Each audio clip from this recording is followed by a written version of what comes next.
বাংলা ভাষার ইতিবৃত্তি কে রচনা করেন? বাংলা ভাষার ইতিবৃত্তি রচনা করেন হচ্ছে গ মোহাম্মদ শহীদুল্লাহ। ডক্টর মোহাম্মদ শহীদুল্লাহ জন্ম হচ্ছে 1885 সালে এবং মৃত্যু হচ্ছে 1969 খ্রিস্টাব্দে। হলেন একজন বিশিষ্ট ভাষাবিদ, ভাষাবিজ্ঞানী, গবেষক ও শিক্ষাবিদ। তিনি তার জীবদ্দশায় বহু গবেষণা, ভাষাতত্ত্ব ও প্রবন্ধ গ্রন্থ রচনা করেন এবং এর মধ্যে উল্লেখযোগ্য হলো বাংলা সাহিত্যের কথা প্রথম খণ্ড 1953, দ্বিতীয় খণ্ড 1965, ভাষা ও সাহিত্য 1931, বাংলা ভাষার ইতিবৃত্তি 1965 ইত্যাদি। সুনীতি কুমার চট্টোপাধ্যায়ের জন্ম হচ্ছে 1890 থেকে 1977 খ্রিস্টাব্দে। উল্লেখযোগ্য এ জাতীয় গ্রন্থের মধ্যে রয়েছে the origin and the development of the Bengali language, Bangla ভাষাতত্ত্বের ভূমিকা, ভাষা প্রকাশ, বাংলা ব্যাকরণ ইত্যাদি। রবীন্দ্রনাথ ঠাকুরের কোন গ্রন্থটি উপন্যাস? রবীন্দ্রনাথ ঠাকুর রচিত উল্লেখযোগ্য উপন্যাসের মধ্যে রয়েছে বউ ঠাকুরানীর হাট 1883 এবং রাজর্ষি 1883, চোখের বালি 1903, নৌকাডুবি 1906, গোরা 1910, চতুরঙ্গ 1916, ঘরে বাইরে 1916, যোগাযোগ 1929, শেষের কবিতা 1929 ইত্যাদি ইত্যাদি। তারপরে হচ্ছে কি কাজী নজরুল ইসলামের নামের সঙ্গে জড়িত ধূমকেতু কোন ধরনের প্রকাশনা? ধূমকেতু কোন ধরনের প্রকাশনা? ধূমকেতু একটি পত্রিকা। বিদ্রোহী কবি কাজী নজরুল ইসলাম জন্ম হচ্ছে 1899 সালে এবং মৃত্যু হচ্ছে 1876 সালে।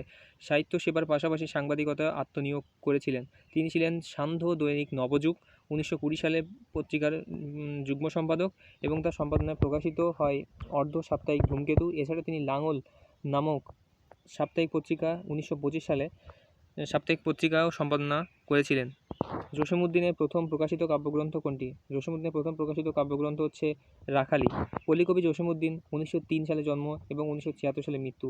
বাংলা কাব্যে কাহিনী, কাব্য, ছন্দ ও গীতিময়তায় নব দিগন্তের সূচনা করেন এবং তার প্রকাশিত প্রথম কাব্যগ্রন্থ হলো রাখালি 1927 এবং তার প্রকাশিত অন্যান্য কাব্যগ্রন্থের মধ্যে রয়েছে নকশিকাঁথার মাঠ 1929, বালুচর 1930, থানগেট 1931, সজন বাদিয়ার ঘাট 1933, হাসু 1938, মা যে জননী কান্দে 1963 ইত্যাদি। রাইফেল রটিয়াওয়ার উপন্যাসের রচয়িতাকে? রাইফেল রটিয়াওয়ার উপন্যাসের রচয়িতা হচ্ছে আনোয়ার পাশা। বিশিষ্ট কবি, কথাসাহিত্যিক, সমালোচক ও শিক্ষাবিদ আনোয়ার পাশা 1928 সালে জন্ম এবং 1931 সালে খ্রিস্টাব্দে মৃত্যু। রচিত মুক্তিযুদ্ধ ভিত্তিক উপন্যাস হলো রাইফেল রটিয়াওয়ার 1973। তার রচিত অন্যান্য উপন্যাসের মধ্যে রয়েছে নীড় সন্ধানী 1968, নিযুতি রাতের গাথা 1969, বিশিষ্ট কথাশিল্পী ও চলচ্চিত্র পরিচালক জহির রায়হান 1935 থেকে 1972 রচিত উল্লেখযোগ্য উপন্যাসের মধ্যে রয়েছে হাজার বছর ধরে 1371, আরেক ফাল্গুন 1375, বরফগলা নদী 1376 এবং শেষ বিকালের মেয়ে 1367 ইত্যাদি। সাংবাদিক ও সাহিত্যিক শহীদুল্লাহ কায়সার, যার জন্ম হচ্ছে 1927 সালে এবং মৃত্যু হচ্ছে 1972 খ্রিস্টাব্দে রচিত উল্লেখযোগ্য উপন্যাসের মধ্যে রয়েছে সারেং বউ 1962, সংসপ্তক 1965 ইত্যাদি। সঙ্গম এর বিপরীতার্থক শব্দ কি? সঙ্গমের বিপরীতার্থক শব্দ হচ্ছে স্থাবর। সঙ্গম বিশেষণ শব্দটির অর্থ হচ্ছে গতিশীল, শক্তিপূর্ণ, অস্থাবর, প্রাণ বিশিষ্ট। সুতরাং এর বিপরীতার্থক শব্দ হলো স্থাবর। উৎকর্ষতা কী কারণে অশুদ্ধ? উৎকর্ষতা কী কারণে অশুদ্ধ? উৎকর্ষতা অশুদ্ধ হচ্ছে প্রত্যয়জনিত কারণে। উৎকর্ষ একটি বিশেষ্য পদ যার অর্থ হচ্ছে শ্রেষ্ঠতা, উন্নতি, বৃদ্ধি, আধিক্য ইত্যাদি। কিন্তু এর বিশেষণ করতে উৎকর্ষতা বললে যা অশুদ্ধ হবে, কারণ এর বিশেষণ হবে উৎকৃষ্টতা, যা দ্বারা বস্তুর ভাবের বা রুচির উৎকর্ষ বোঝায়। সুতরাং এখানে উৎকর্ষতা শব্দটি প্রত্যয়জনিত কারণে অশুদ্ধ। তুমি না বলেছিলে আগামীকাল আসবে এখানে? না এর ব্যবহার কী অর্থে? না এর ব্যবহার হচ্ছে হ্যাঁ বাচক অর্থে। উপরিউক্ত বাক্যটি দেখতে প্রশ্নবোধক মনে হলেও বাক্যটির অন্তর্নিহিত ভাবটি আগামীকাল আসার কথা বিবৃত করা হয়েছে, তাই এটি হচ্ছে হ্যাঁ বাচক। কাজী নজরুল ইসলামের উপন্যাস কোনটি? কাজী নজরুল ইসলামের উপন্যাস হচ্ছে মৃত্যুক্ষুধা। বিদ্রোহী কবি কাজী নজরুল ইসলাম শুধু কবিতাই নয়, গল্প, উপন্যাস, প্রবন্ধ ও নাটক রচনা ছিলেন সিদ্ধহস্ত। তার রচিত 3টি উপন্যাস হলো বাঁধনহারা 1927, মৃত্যুক্ষুধা 1930, কুহেলিকা 1931, প্রশ্নে উল্লেখিত আলেয়া হচ্ছে 1931, ঝিলিমিলি হচ্ছে 1930, মধুমালা হচ্ছে 1960। তার রচিত নাটক মা যে জননী কান্দে কোন ধরনের রচনা? মা যে জননী কান্দে এটা কোন ধরনের রচনা? এটা হচ্ছে এক ধরনের কাব্য। পল্লীকবি জসীমউদ্দীন রচিত মা যে জননী কান্দে 1963 একটি কাব্যগ্রন্থ। তার রচিত উল্লেখযোগ্য কাব্যগ্রন্থের মধ্যে রয়েছে রাখালি 1927, নকশিকাঁথার মাঠ 1929, বালুচর 1930, ধানক্ষেত 1931, সুজন বাদিয়ার ঘাট 1933, হাসু হচ্ছে 1938, মাটির কান্না 1951 ইত্যাদি তার 1951 ইত্যাদি তার রচিত উল্লেখযোগ্য নাটকের মধ্যে রয়েছে। পদ্মাপাড় 1950, বেদের মেয়ে 1931, মধুমালা 1951 ইত্যাদি তার রচিত একমাত্র উপন্যাস হলো বোবা কাহিনী 1964, প্রবন্ধ ও সম্পাদিত গ্রন্থ হলো জারিগান 1968 ও মুর্শিদিগান 1977। কোনটি সঠিক? বহি পড়ি একটা নাটক। সুজন বাদিয়ার ঘাট 1933 সালে প্রকাশিত। সুজন বাদিয়ার ঘাট হলো জসীমউদ্দিনের একটি কাহিনী কাব্য। কাদো নদী কাদো 1968 এবং বহি পড়ি 1960 যথাক্রমে সৈয়দ অলিউল্লাহ রচিত উপন্যাস ও নাটক। মহাশ্মশান হচ্ছে 1904, হলো কায়কোবাদ রচিত একটি মহাকাব্য। কার মাথায় হাত বুলিয়েছো? কার মাথায় হাত বুলিয়েছো? এখানে মাথা শব্দের অর্থ কী? এখানে মাথা শব্দের অর্থ হচ্ছে ফাঁকি দেওয়া। একই শব্দকে বিভিন্ন বাক্যে বিভিন্ন অর্থে ব্যবহার করা যায়। উপরিউক্ত বাক্যে মাথা শব্দটি ফাঁকি দেওয়া অর্থে ব্যবহার করা হয়েছে এবং মাথা শব্দটির আরও কিছু ব্যবহার হলো অঙ্গ বিশেষ, তার মাথার চুল কালো, তার মাথার চুল কালো।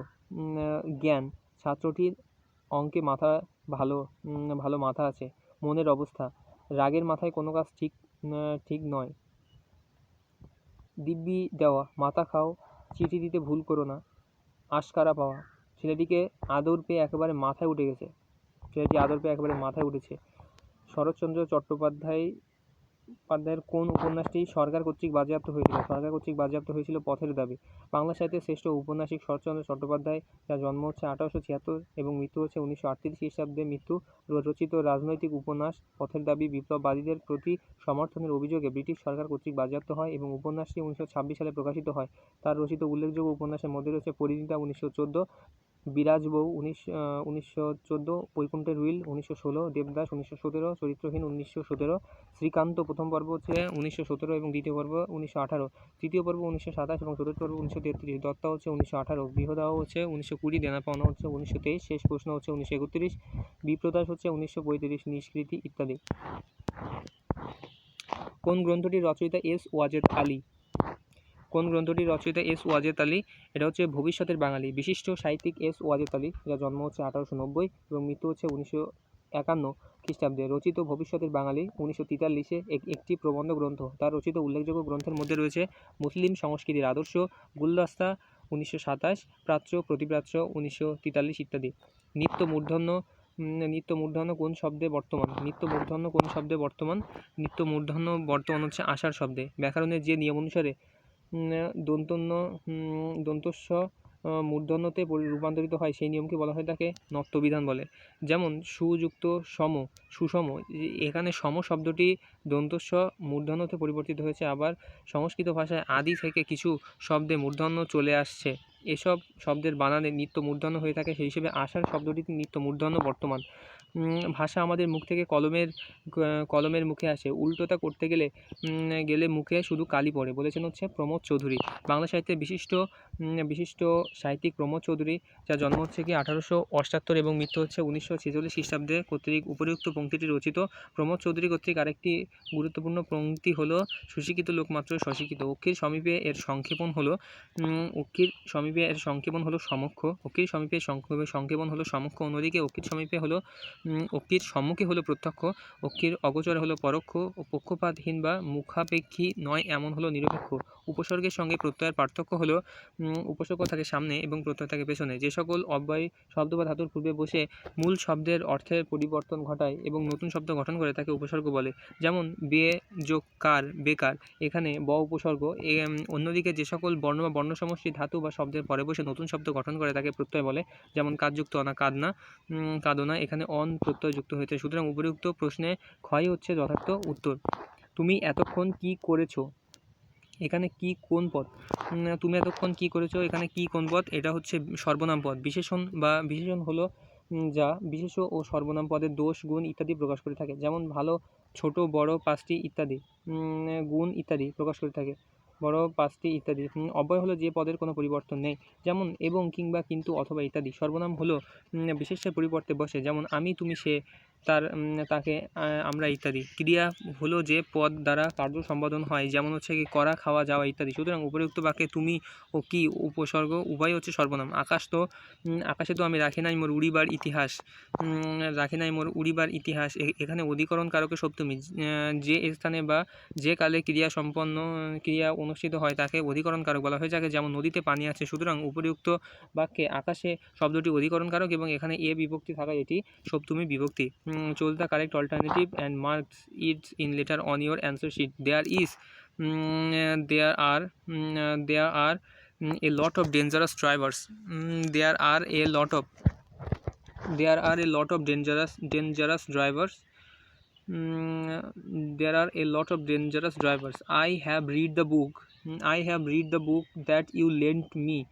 I have read the book that you have lent me.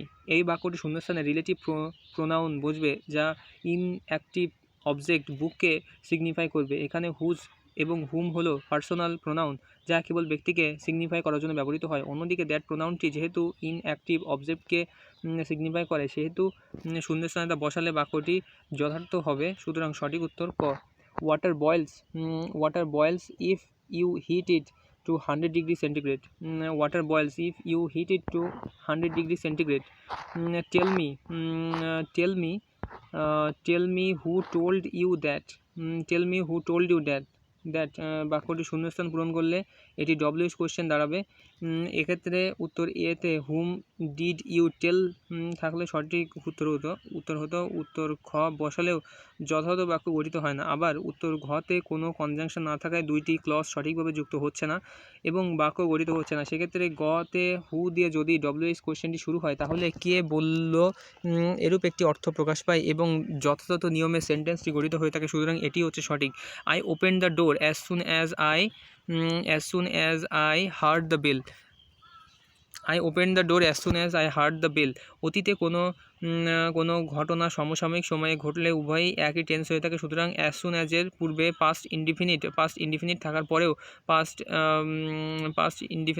পরেও পাস্ট ইনডিফিনাইট হবে, ইনডিফিনাইট হার্ড হবে। I am looking for someone who can play the piano. কারো কোনো কিছু করার সামর্থ্য বা সুযোগ বা অ্যাবিলিটি বা অপরচুনিটি রয়েছে, বা কেউ কোনো কিছু করতে সক্ষম, এরূপ বোঝাতে ক্যান ব্যবহৃত হয়। উল্লেখ্য ক্যান শুধু প্রেজেন্ট ইনডিফিনিট টেন্সের ক্ষেত্রে ব্যবহৃত হয়ে থাকে, আর প্রেজেন্ট পারফেক্ট বা ফিউচার টেন্সের ক্ষেত্রে ক্যানের পরিবর্তে বি অ্যাবল টু ব্যবহৃত হয়ে থাকে। সুতরাং সঠিক উত্তর হবে ঘ। Don't make a noise while your father is sleeping. সাধারণত মেইন ক্লজ প্রেজেন্ট টেন্সে হয়, তাহলে সাবঅর্ডিনেট ক্লজে যে কোনো টেন্সে হতে পারে, কিন্তু এখানে সাবঅর্ডিনেট ক্লজের শুরুতে হোয়াইল থাকায় তা কন্টিনিউয়াস টেন্সে হবে। সুতরাং সঠিক উত্তর হচ্ছে খ। As the sun was shining I decided to go out. সাধারণ নিয়মে মেইন ক্লজ যদি পাস্ট টেন্সে থাকে তাহলে সাবঅর্ডিনেট ক্লজটি অবশ্যই পাস্ট টেন্সে হবে। সেই হিসেবে সঠিক উত্তর হচ্ছে ঘ। He gave up playing football when he got married. পাশাপাশি দুইটি ভার ব্যবহৃত হলে দ্বিতীয়টির সঙ্গে আইএনজি যুক্ত হবে। সে অনুযায়ী সঠিক উত্তর হচ্ছে খ। কেননা গিভ আপ একটি ফ্রেজাল ভার্ব এবং এরপরে প্লে ভার্বের সঙ্গে আইএনজি যুক্ত হবে এবং আরেকটি প্লে ভার্বের সঙ্গে আইএনজি যুক্ত হবে। I have no interest in the matter. সাধারণত হ্যাঁ বোধক বাক্যে অ্যাফার্মেটিভ সেন্টেন্সে নো বসে, যার অর্থ হলো নাই, অভাব ইত্যাদি। আই হ্যাভ নো ফ্রেন্ড, আমার কোনো বন্ধু নাই। অন্যদিকে নট ব্যবহৃত হয় অমিল, বৈসাদৃশ্য, ভিন্নতা বা নেতিবাচক অর্থ বোঝাতে। He is not my friend, যদি এখানে নট বসানো হয় তাহলে অর্থ দাঁড়ায় I have not interest in the matter, বিষয়টিতে আমার কোনো আগ্রহ বা স্বার্থ নেই। আসলে এমন বাক্য হয় না। সুতরাং সঠিক উত্তর হবে ঘ। সুতরাং সঠিক উত্তর হবে কি ঘ। Scenery is not the only thing that terrorists want to see. Scenery is not only that thing. Scenery is not the only thing that terrorists want to see. want to see scenery. সাধারণত abstract নাউনের পূর্বে কোনো article বসে না। Scenery একটি abstract noun, সুতরাং গ দেওয়াটা ঠিক না। অবস্ট্রাক্ট নাউনের পূর্বে কোনো প্রিপোজিশন বসে না, যেমন হচ্ছে সিনারি। অ্যাবস্ট্রাক্ট নাউনের ক্ষেত্রে বসে না, তো শুধু হবে সিনারি হবে। Just now he has had his dinner but he says he will see you when his finished. সেন্টেন্সে just, yet, already, recently, just now, by this time ইত্যাদি থাকলে প্রেজেন্ট পারফেক্ট টেন্স হয়। আর প্রেজেন্ট পারফেক্ট টেন্স হলো have has plus VT plus হচ্ছে past perfect plus object. Perfect plus object হচ্ছে has had. The children were entrusted to the care of their uncle. Entrusted two মানে কাউকে কোনো দায়িত্ব অর্পণ করা। Entrusted to the care of their uncle. Entrusted with কোনো ব্যক্তির দায়িত্ব প্রদান করা। এন্ট্রাস্টেড উইথ মানে কি কোনো ব্যক্তিকে কোনো কিছু দায়িত্ব প্রদান করা। এন্ট্রাস্টেড টু মানে কি কাউকে কোনো দায়িত্ব অর্পণ করা। এন্ট্রাস্টেড ফর এ ধরনের প্রিপোজিশন দেখা যায় না। এন্ট্রাস্টেড অ্যাড এ ধরনের প্রিপোজিশন দেখা যায় না। বাক্যে শিশুদের চাচা দায়িত্ব অর্পণ করা ইঙ্গিত করা হয়েছে, তাই সঠিক উত্তর হবে কি গ। Entrusted to the care of their uncle. He parted from his friends in tear. In tear. Part with মানে কি ভিন্ন পথে গমন, কোনো কিছু ত্যাগ করা। পার্ট ফ্রম বিচ্ছিন্ন হওয়া, ছেড়ে যাওয়া। পার্ট এগেনস্ট এ ধরনের ব্যবহার দেখা যায় না। পার্ট এগেনস্ট এ ধরনের ব্যবহার দেখা যায় না। পার্ট বিসাইড এ ধরনের ব্যবহার দেখা যায় না। এখানে বাক্যের ভাবার্থ অনুযায়ী ক্ষয় হচ্ছে সঠিক উত্তর। এখানে ক্ষয় হচ্ছে সঠিক উত্তর হচ্ছে from. I will have a cup of tea, my father said, because I am not hungry. Because of the following sentence is the correct indirect speech. My father said that he would have a cup of tea because he was not hungry. নিয়ম অনুযায়ী reporting verb যদি past টেন্সে হয় তাহলে reported স্পিচকেও past টেন্সে পরিবর্তন করতে হয়। এই নিয়ম অনুসারে রিপোর্টেড স্পিচের উইল পরিবর্তিত হয়ে উড হবে। আবার রিপোর্টেড স্পিচের ফার্স্ট প্রিপোজিশন সর্বদা রিপোর্টিং ভার্বের নাম্বার, পার্সন এবং জেন্ডার অনুসারে পরিবর্তিত হবে। এবং এখানে মাই ফাদার যেহেতু ফার্স্ট পার্সন এবং সিঙ্গুলার নাম্বার, তাই পরিবর্তিত হয়ে হি হবে। এবং অন্যদিকে অপর অংশে ইজ পরিবর্তিত হয়ে পাস্ট ফর্ম ওয়াজ হবে, তাই সঠিক উত্তর হবে গ। My father said that he would have a cup of tea because he was not hungry. The expression lingua franca is a common language. Common language মানে কি সাধারণ ভাষা। ফার্স্ট ল্যাঙ্গুয়েজ মানে হচ্ছে প্রথম ভাষা। ইন্টারন্যাশনাল ল্যাঙ্গুয়েজ হচ্ছে আন্তর্জাতিক ভাষা। ফ্রেঞ্চ ল্যাঙ্গুয়েজ হচ্ছে ফরাসি ভাষা। সুতরাং লিঙ্গুয়া ফ্রাঙ্কা হলো এমন একটি ভাষা যা একটি দেশের বিভিন্ন ভাষাভাষী মানুষ তাদের সাধারণ ভাষা হিসাবে ব্যবহার করে। সঠিক উত্তর হচ্ছে ক। Choose the correct meaning. He raised his eyebrow at my explanation show surprise or disapproval. Razzmatazz a noisy activity. রাজমাতাদের অর্থ হলো a lot of noisy or exciting activity. সঠিক উত্তর হচ্ছে কি গ। Antonym for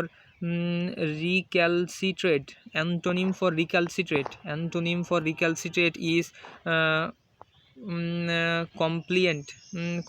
Antonyms for recalcitrate is compliant. The antonym for recalcitrate is compliant. Complain মানে কি শিষ্ট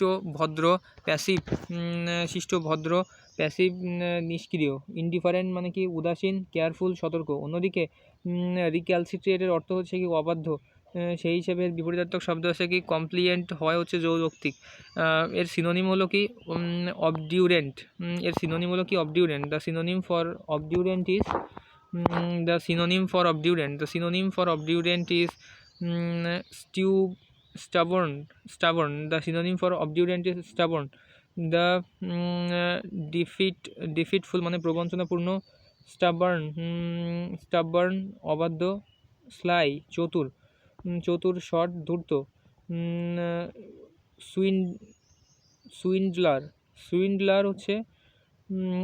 সুইন্ডলার হচ্ছে প্রতারক, জুয়াচোর। আর অবডিউরেট মানে কি অর্থ একগুঁয়ে অবাধ্য, সে অর্থে সঠিক উত্তর হচ্ছে খ। বাংলাদেশের স্বাধীনতা যুদ্ধে বীরত্বপূর্ণ অবদানের জন্য কতজনকে বীর উত্তম উপাধিতে ভূষিত করা হয়? 68 জনকে। মুক্তিযুদ্ধ চলাকালে 4টি রাষ্ট্রীয় খেতাব প্রদান করা হয় 676 জনকে। তার মধ্যে বীরশ্রেষ্ঠ 7 জন, বীর উত্তম 68 জন। বীর প্রতীক হচ্ছে 175 এবং বীর বিক্রম হচ্ছে 175 এবং বীর প্রতীক হচ্ছে 426 জন। জিয়া সার কারখানায় উৎপাদিত সারের নাম হচ্ছে ইউরিয়া। জিয়া সার কারখানায় বর্তমান Ashuganj fertiliser and chemical company limited কারখানাটি কারখানাটি ব্রাহ্মণবাড়িয়া জেলা আশুগঞ্জে অবস্থিত এবং এই সার কারখানায় ইউরিয়া সার উৎপাদিত হয়ে থাকে এবং এছাড়া অন্যান্য যে সকল কারখানায় ইউরিয়া উৎপাদিত হয়ে থাকে তা হলো চট্টগ্রাম ইউরিয়া, ঘোড়াশাল, পলাশ, যমুনা, কর্ণফুলী ও শাহজালাল সার কারখানা। উল্লেখ্য, বাংলাদেশের সবচেয়ে বড় যমুনা সার কারখানা জামালপুরের তারাকান্দিতে অবস্থিত। বাংলাদেশের জাতীয় পতাকার ডিজাইনার হচ্ছে কামরুল হাসান এবং মানচিত্র খচিত প্রথম জাতীয় পতাকার ডিজাইন নকশা তৈরি করানো হচ্ছে শিবনারায়ণ দাস। পরবর্তীতে 1972 সালে বর্তমান জাতীয় পতাকার মানচিত্রবিহীন ডিজাইন করেন বাংলাদেশের প্রখ্যাত চিত্রশিল্পী কামরুল হাসান। জন্ম হচ্ছে 1921 সালে এবং মৃত্যু হচ্ছে 1988 সালে। কোন উৎস থেকে বাংলাদেশ সরকারের সর্বোচ্চ রাজস্ব আয় হয়? এটা হচ্ছে মূল্য সংযোজন কর থেকে। বাংলাদেশের সর্বোচ্চ রাজস্ব আয় হয় মূল্য সংযোজন কর ভ্যাট থেকে। অর্থনৈতিক সমীক্ষা 2018 এর তথ্য মতে ফেব্রুয়ারি 2018 পর্যন্ত মূল্য সংযোজন করের মাধ্যমে মোট রাজস্ব আয় হয়েছে কত? 38.32% এবং আয়কর থেকে হয়েছে 29%। সম্পূরক শুল্ক থেকে 18.2%, আমদানি শুল্ক থেকে 12.74% এবং অন্যান্য কর ও শুল্ক থেকে 1.7% আদায় হয়ে থাকে।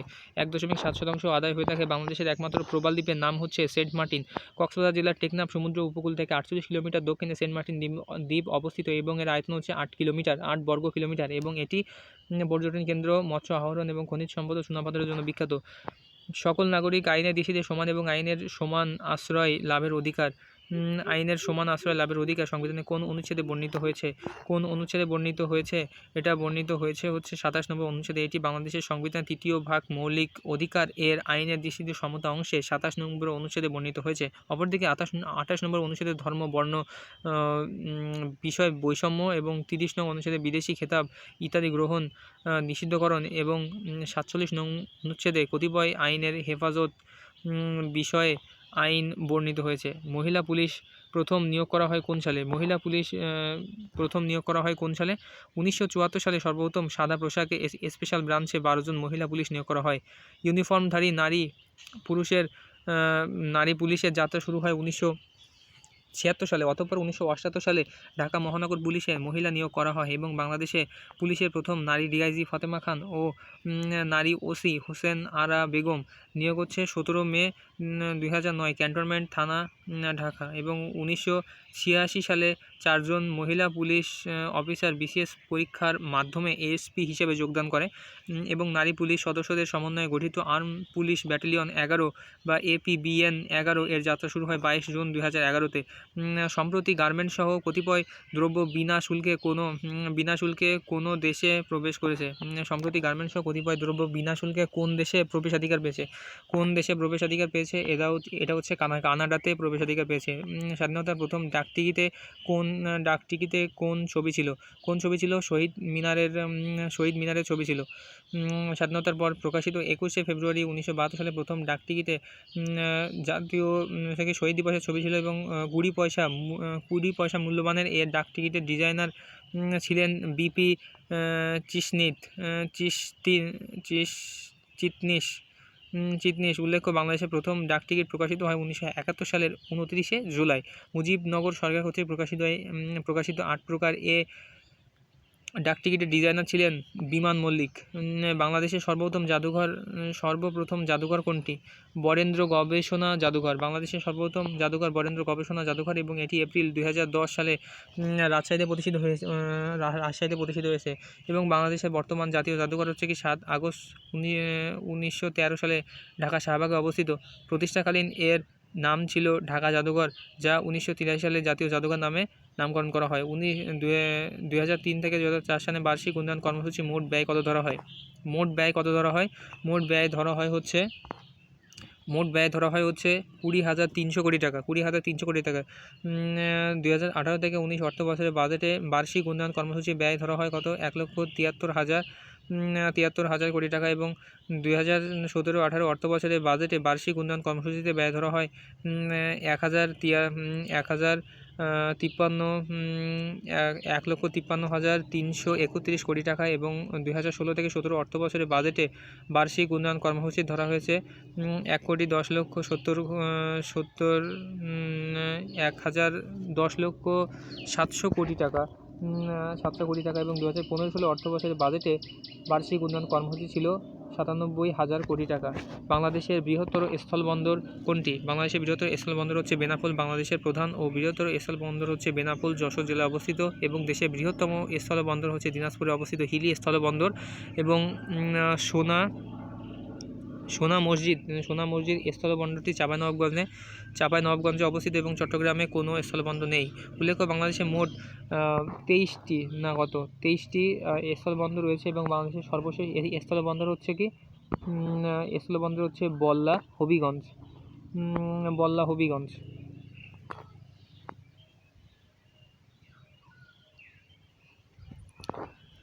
বীরশ্রেষ্ঠ ক্যাপ্টেন মহিউদ্দিন জাহাঙ্গীরের কবর এই জেলায় অবস্থিত। কোন জেলায় অবস্থিত?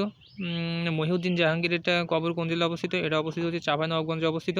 বীরশ্রেষ্ঠ ক্যাপ্টেন মহিউদ্দিন জাহাঙ্গীর 1948 সালের বরিশাল জেলার বাবুগঞ্জ উপজেলার রহিমগঞ্জ গ্রামে জন্মগ্রহণ করেন এবং 1971 সালের ডিসেম্বরে চাঁপাইনবাবগঞ্জের 7 নম্বর সেক্টরে মুক্তিবাহিনীর সাব সেক্টর কমান্ডার হিসেবে তিনি দায়িত্বরত ছিলেন এবং 14 ডিসেম্বর 1971 তিনি পাক বাহিনীর সাথে সরাসরি যুদ্ধে শহীদ হলে চাঁপাইনবাবগঞ্জের শিবগঞ্জ উপজেলার ঐতিহাসিক গৌড়ে সোনা মসজিদ প্রাঙ্গণে তাকে সমাহিত করা হয়। মার্কিন ডলারে 2001 থেকে 2002 অর্থবছরে বাংলাদেশের রপ্তানি আয় কত ছিল? রপ্তানি আয় ছিল প্রায় 6 বিলিয়ন। বাংলাদেশ অর্থনৈতিক সমীক্ষা 2018 এর তথ্য মতে 2016-17 অর্থবছরে বাংলাদেশের রপ্তানি আয় 34,656 মিলিয়ন মার্কিন ডলার। দেশের মোট রপ্তানি আয় বৃদ্ধিতে তৈরি পোশাক 14,393 মিলিয়ন মার্কিন ডলার এবং নিট ওয়্যার কত ছিল 13,757 মিলিয়ন মার্কিন ডলার। এর উল্লেখযোগ্য অবদান হচ্ছে কি 2016-17 অর্থবছরে অব্যাহত রয়েছে। সম্প্রতি সাব ফুটবলে এই দেশের সাথে খেলে বাংলাদেশ শিরোপা পায়। এটা হচ্ছে মালদ্বীপের সাথে খেলে।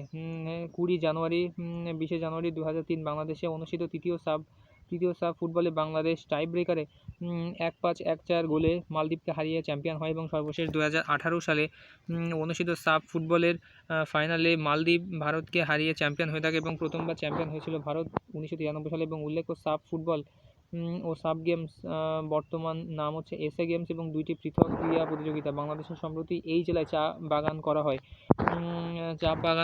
প্রথম চা বাগান করা হয় কোথায়? চা বাগান করা হয় হচ্ছে পঞ্চগড়ে। পঞ্চগড়ে করা হয়।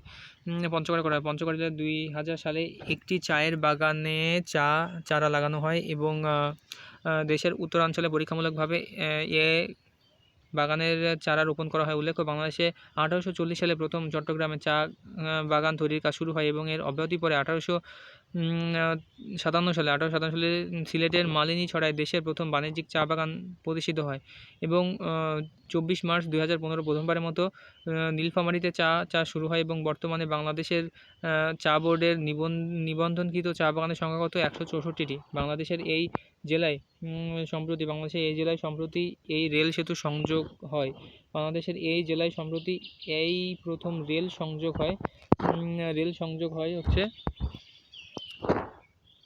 সংযোগ হচ্ছে টাঙ্গাইলে। বেসিক্যালি যমুনা সেতুর উপর দিয়ে রেল সংযোগ চালুর মাধ্যমে ঢাকার সাথে উত্তরবঙ্গের সরাসরি রেল যোগাযোগ প্রতিষ্ঠার জন্য টাঙ্গাইলে রেল যোগাযোগ স্থাপিত হয়ে থাকে এবং দেশের প্রথম রেল লাইন বা ব্রডগেজ স্থাপিত হয়ে থাকে 16 জানুয়ারি 1864। প্রথম রেল লাইন বসানো হয় দর্শনা থেকে কুষ্টিয়ার জাগতি পর্যন্ত এবং উপমহাদেশে প্রথম রেলগাড়ি চালু হয় 1873 সালে এবং উপমহাদেশে প্রথম রেলগাড়ি চালু করেন হচ্ছে কি লর্ড ডালহৌসি। আইন শৃঙ্খলা বিঘ্নকারী অপরাধ দ্রুত বিচার আইন জাতীয় সংসদে পাস হয় কোন সালের কত তারিখে? এটা হচ্ছে কি 9 এপ্রিল 2002। বেসিক্যালি রাস্তাঘাটে বিশৃঙ্খলা, যানবাহন চলাচলে প্রতিবন্ধকতা সৃষ্টি, ছিনতাই, চাঁদাবাজি, নানা সন্ত্রাসী কর্মকাণ্ডের মাধ্যমে আইন শৃঙ্খলা বিঘ্নকারী অপরাধের দ্রুত বিচার সম্পন্ন করার জন্য জাতীয় সংসদে 2002 সালের 7 এপ্রিল আইন শৃঙ্খলা বিঘ্নকারী অপরাধ বা দ্রুত বিচার বিল 2002 উত্থাপন করা হয়ে থাকে এবং 4 এপ্রিল এ আইনের খসড়া মন্ত্রিসভা অনুমোদন করা হয় এবং 9 এপ্রিল তা পাশ করা হয়ে থাকে এবং এই আইনে অপরাধীদের 2 থেকে 5 বছরের সশ্রম কারাদণ্ড ও অতিরিক্ত অর্থদণ্ডের বিধান প্রণয়ন করা হয়েছে। দক্ষিণ তালপট্টি দ্বীপের অপর নাম কি? দক্ষিণ তালপট্টি দ্বীপের অপর নাম হচ্ছে পূর্বাশা। এবং সাতক্ষীরা জেলার হাড়িয়াভাঙা নদীর মোহনায় দক্ষিণ তালপট্টি দ্বীপ অবস্থিত এবং ভারতের নিকট এটি পূর্বাশা বা নিউ নামে পরিচিত এবং দ্বীপটি পানির নিচে তলিয়ে যাওয়ায় বর্তমানে এর কোনো অস্তিত্ব নেই। হলদা ভ্যালি কোথায় অবস্থিত? হলদা ভ্যালি অবস্থিত হচ্ছে খাগড়াছড়িতে। হলদা ভ্যালি খাগড়াছড়ি জেলায় অবস্থিত একটি উপত্যকা। এছাড়াও কি পার্বত্য চট্টগ্রামে কাপ্তাই হ্রদ দ্বারা প্লাবিত আরেকটি উপত্যকা হলো ভেঙ্গি ভ্যালি। আন্তর্জাতিক সম্পর্কের ক্ষেত্রে শক্তি প্রয়োগ নিষিদ্ধকারী প্যারিস প্যাক্ট স্বাক্ষরিত হয়। প্যারিস প্যাক্ট স্বাক্ষরিত হয় হচ্ছে 1928 সালে 27 আগস্ট। 1928 সালে ফ্রান্সের প্যারিস প্যাক্ট স্বাক্ষরিত হয়ে থাকে এবং চুক্তিটি ক্যালক ব্রিয়ার্ড নামেও পরিচিত। এবং কার্যকর হয় 24 জুলাই 1929 এবং বহুপাক্ষিক এই চুক্তির মাধ্যমে জাতীয় নীতি বাস্তবায়নের ক্ষেত্রে যুদ্ধ পরিহারের কথা বলা হয়েছে।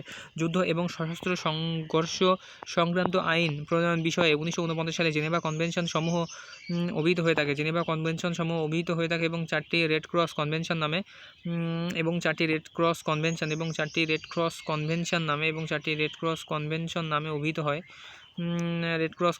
নামে অভিহিত হয় এবং যুদ্ধ ও সশস্ত্র সংঘর্ষ সংক্রান্ত আইন প্রণয়ন বিষয়ে 1949 সালের 12 আগস্টের জেনেভা কনভেনশনে যুদ্ধাহত ও যুদ্ধবন্দীদের সঙ্গে আচরণ বিধির উপরে বিশ্বের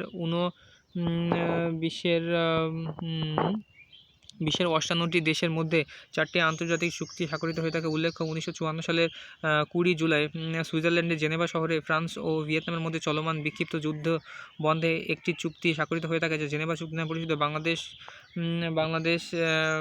132তম দেশ হিসেবে জেনেভা কনভেনশনে নিবন্ধিত হয়ে থাকে। স্থায়ী সালিশ আদালত কোথায় অবস্থিত? স্থায়ী সালিশ আদালত অবস্থিত হচ্ছে হেগে অবস্থিত। স্থায়ী সালিসি আদালত নেদারল্যান্ডের দ্য হেগ শহরে অবস্থিত। এটি বিভিন্ন দেশের মধ্যকার অমীমাংসিত বিষয় নিষ্পত্তিকারী বিশেষ সংস্থা এবং the first Hague peace conference এর একটি প্যাক্টের অধীনে 1899 সালে প্রতিষ্ঠিত হয়ে থাকে। মানবাধিকার বাস্তবায়নের লক্ষ্যে কখন আন্তর্জাতিক চুক্তি স্বাক্ষরিত হয়? 1966 সালে। বিশ্বের প্রতিটি মানুষের অধিকার সংরক্ষণ তথা মানবাধিকার বাস্তবায়নের লক্ষ্যে 1966 সালে 2টি আন্তর্জাতিক চুক্তি স্বাক্ষরিত হয়, যথা আন্তর্জাতিক নাগরিক ও রাজনৈতিক অধিকার চুক্তি এবং আন্তর্জাতিক আর্থ-সামাজিক সাংস্কৃতিক অধিকার চুক্তি। উল্লেখ্য 1948 সালের 10 ডিসেম্বর মানুষের সহজাত মর্যাদা, সততা ও সমানাধিকার রক্ষায় একটি চুক্তি জাতিসংঘের সাধারণ পরিষদে গৃহীত হয়, যা মানবাধিকার চুক্তি নামে পরিচিত। ইসিএ এর সদর দপ্তর কোথায়? ইসিএ মানে কি? Economic commission for Africa. এর সদর দপ্তর হচ্ছে ইথিওপিয়ার রাজধানী আদিস আবাবায়। এটি 1958 সালে প্রতিষ্ঠিত হয়ে থাকে। এ সংস্থার লক্ষ্য উদ্দেশ্য আফ্রিকার দেশসমূহের অর্থনৈতিক উন্নয়ন ও সুযোগ সুবিধা বৃদ্ধি করা। ডেটন শান্তি চুক্তি স্বাক্ষরিত হয় কবে? ডেটন শান্তি চুক্তি স্বাক্ষরিত হয় বসনিয়া ও হার্জেগোভিনায় শান্তি প্রতিষ্ঠার লক্ষ্যে যুক্তরাষ্ট্রের ওহিও অঙ্গরাজ্যের ডেটন শহরের রাইট পেটারসন বিমান ঘাঁটিতে 1995 সালের নভেম্বরে এক শান্তি চুক্তিতে উপনীত হওয়ার পর 14 ডিসেম্বর 1995 সালে আনুষ্ঠানিকভাবে প্যারিসে যে শান্তি চুক্তি স্বাক্ষরিত হয় তাই ডেটন চুক্তি নামে পরিচিত। কোন চুক্তির মাধ্যমে ইইসি প্রতিষ্ঠা লাভ করে? ইইসি মানে হচ্ছে ইউরোপিয়ান ইকোনমিক কমিউনিটি। 1957 সালে 25 মার্চ রোম চুক্তির মাধ্যমে ইউরোপিয়ান ইকোনমিক কমিউনিটি ইইসি গঠনের প্রস্তাব করা হলেও 1958 সালে 1 জানুয়ারি ইউরোপিয়ান কমিউনিটি ইসি প্রতিষ্ঠা করা হয় এবং 1992 সালে 7 ফেব্রুয়ারি ম্যাস্ট্রিচট চুক্তির মাধ্যমে ইসি এর নাম পরিবর্তন করে ইউরোপিয়ান ইউনিয়ন বা ইইউ প্রতিষ্ঠা করা হয় এবং যা 1993 সালে 1 নভেম্বর যাত্রা শুরু করে। মিগা MIGA মিগা মানে কি? Multilateral investment guarantee agency. MIGA এটি বিশ্বব্যাংক গ্রুপের অঙ্গ সংস্থা হিসেবে 1988 সালের 12 এপ্রিল প্রতিষ্ঠিত হয়ে থাকে এবং এর সদর দপ্তর যুক্তরাষ্ট্রের ওয়াশিংটন ডিসিতে এবং উন্নয়নশীল দেশসমূহে বৈদেশিক বিনিয়োগকে উৎসাহিত করাই হচ্ছে এই সংস্থার লক্ষ্য উদ্দেশ্য। মিগা কখন গঠিত হয়? মিগা গঠিত হয় 1988 সালের 12 এপ্রিল প্রতিষ্ঠিত হয়। বিখ্যাত ল্যান্ডমার্ক টাওয়ার কোথায় অবস্থিত? বিখ্যাত ল্যান্ডমার্ক টাওয়ার অবস্থিত জাপানের ইয়োকোহামা শহরে অবস্থিত। ল্যান্ডমার্ক টাওয়ার 1993 সালে নির্মিত হয়ে থাকে এবং এর উচ্চতা আছে 296.3 মিটার বা হচ্ছে 972 ফুট। এটা 73 তলা বিশিষ্ট। হ্যারি পটার কি? হ্যারি পটার হচ্ছে সাম্প্রতিককালে সর্বাধিক বিক্রিত একটি শিশুতোষ বই। হ্যারি পটার হলো সর্বাধিক বিক্রিত ও আলোচিত একটি শিশুতোষ সিরিজ বই। এর লেখিকা ইংল্যান্ডের জোয়ান ক্যাথরিন রোলিং। 12 থেকে 13 বছরের বালক হ্যারি পটার একটি জাদুকর পরিবারের ছেলে। গোল ফ্রেমের চশমার অ্যাডভেঞ্চার প্রেমী, কৌতূহলী, বড় বড় চোখের সেই ছেলে এবং উইজার্ড স্কুলের নানা রকম রহস্যঘেরা চরিত্রগুলো হ্যারি পটারের অন্যতম আকর্ষণ। বিশ্বের সবচেয়ে প্রাচীন সভ্যতা কোথায় গড়ে উঠেছিল? বিশ্বের সবচেয়ে প্রাচীন সভ্যতা কোথায় গড়ে উঠেছিল?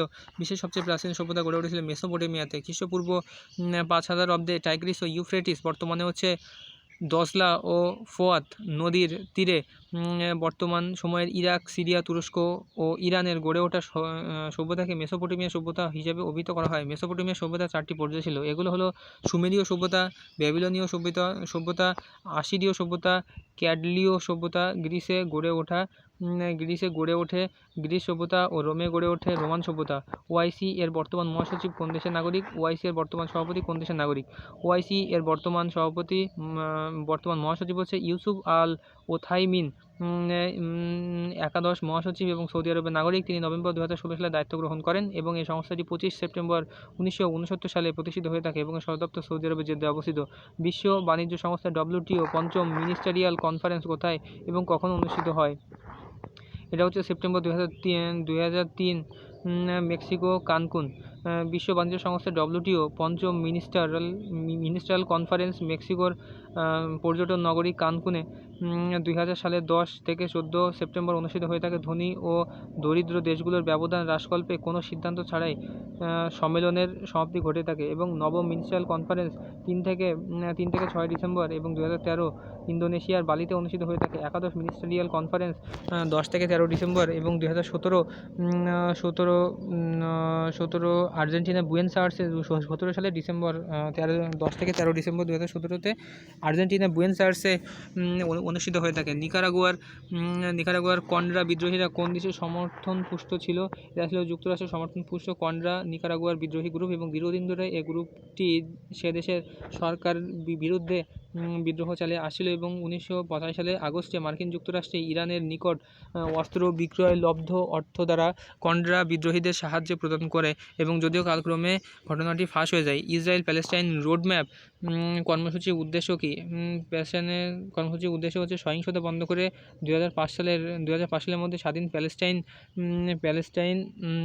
প্যালেস্টাইন রাজ্য প্রতিষ্ঠা করা। ইসরায়েল ফিলিস্তিন সংঘাত অবসানের লক্ষ্যে প্রণীত একটি শান্তি পরিকল্পনা রোডম্যাপ। মার্কিন যুক্তরাষ্ট্র 30 এপ্রিল 2003 আনুষ্ঠানিকভাবে বহুল প্রতীক্ষিত এই শান্তি পরিকল্পনা পেশ করে এবং জাতিসংঘ, যুক্তরাষ্ট্র, ইউরোপীয় ইউনিয়ন, রাশিয়া সমন্বিতভাবে প্রস্তাবিত এই রোডম্যাপের খসড়া প্রস্তুত ও অনুমোদনও করে। আচ্ছা, নিচের কোনটি G8 ভুক্ত দেশ নয়? G8 ভুক্ত দেশ মানে কি? বিশ্বের সবচেয়ে ধনী দেশগুলোর সংগঠন হচ্ছে G6, প্রতিষ্ঠিত হয় 1975 সালের 15 নভেম্বর। প্রতিষ্ঠাতা সদস্য যুক্তরাষ্ট্র, Britain, France, Italy, Japan, Germany.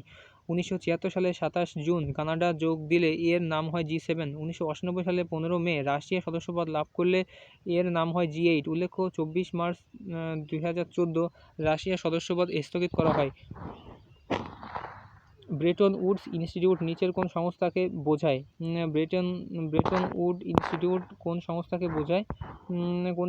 এটা হচ্ছে IMF বিশ্ব ব্যাংকে।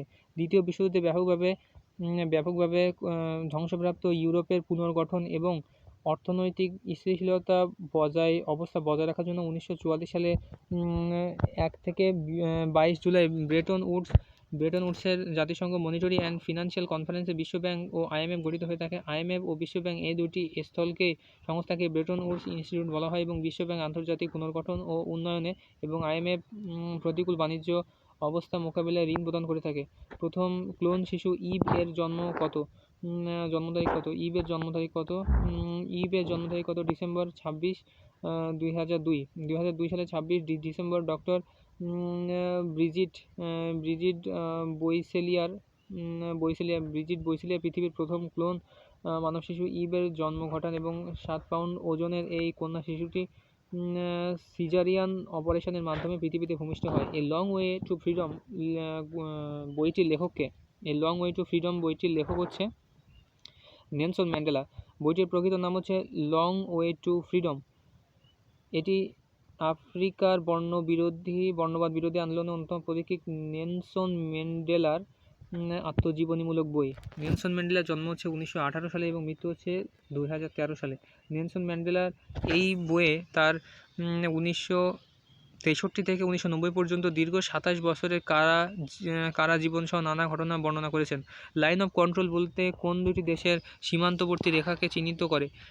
লাইন অফ কন্ট্রোল বলতে কোন দুটি দেশের সীমান্তবর্তী রেখাকে চিহ্নিত করে? এটা হচ্ছে ভারত ও পাকিস্তানকে করে।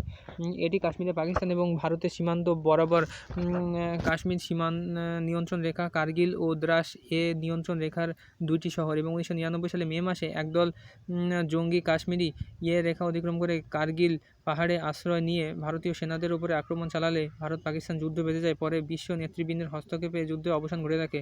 মস্তিষ্কের ক্ষমতা ক্ষয় পেতে থাকে স্নায়ুকোষের 1/4 ধ্বংস হয়ে গেলে। মানুষের মস্তিষ্ক সেরেব্রাম, সেরিবেলাম এবং ব্রেন স্টেম নিয়ে গঠিত হয়ে থাকে। মস্তিষ্কের বিভিন্ন অংশ বিভিন্ন কার্য সম্পন্ন করে থাকে। স্নায়ুকোষের মাধ্যমে মস্তিষ্ক উদ্দীপনা গ্রহণ ও উপযোগী সিদ্ধান্ত গ্রহণ করে থাকে এবং যথাস্থানে পৌঁছানোর ব্যবস্থা করে থাকে। তাই মস্তিষ্কের স্নায়ুকোষ 1/4 ধ্বংস হয়ে গেলে তা ক্ষমতা ক্ষয় পেতে থাকে। রাসায়নিক অগ্নিনির্বাপক কাজ করে। অগ্নিতে অক্সিজেন সরবরাহে প্রতিবন্ধকতা সৃষ্টি করে থাকে। রাসায়নিক অগ্নিনির্বাপক জ্বলন্ত অগ্নিতে প্রচুর পরিমাণে কার্বন ডাইঅক্সাইডের সংমিশ্রণ ঘটিয়ে অক্সিজেন সরবরাহে প্রতিবন্ধকতা সৃষ্টির মাধ্যমে আগুনকে নিয়ন্ত্রণে আনে। আবাসিক বাড়ির বর্তনীতে সার্কিট ব্রেকার ব্যবহার করা হয়। অতিমাত্রায় বিদ্যুৎ প্রবাহজনিত দুর্ঘটনা রোধের উদ্দেশ্যে।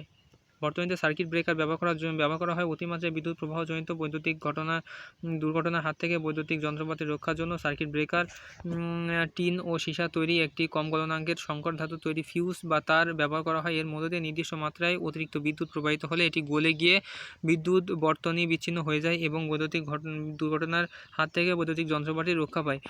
পরমাণু চার্জ নিরপেক্ষ কারণ পরমাণুতে কী থাকে? ইলেকট্রন ও প্রোটন সমান থাকে। পরমাণুতে ইলেকট্রন ও প্রোটনের পরিমাণটা সমান থাকে। ইলেকট্রন, প্রোটন, নিউট্রনের সমন্বয়ে একটি পরমাণু গঠিত হয়ে থাকে। নিউট্রন ও প্রোটনের সমন্বয়ে গঠিত পরমাণু নিউট্রন কী হবে?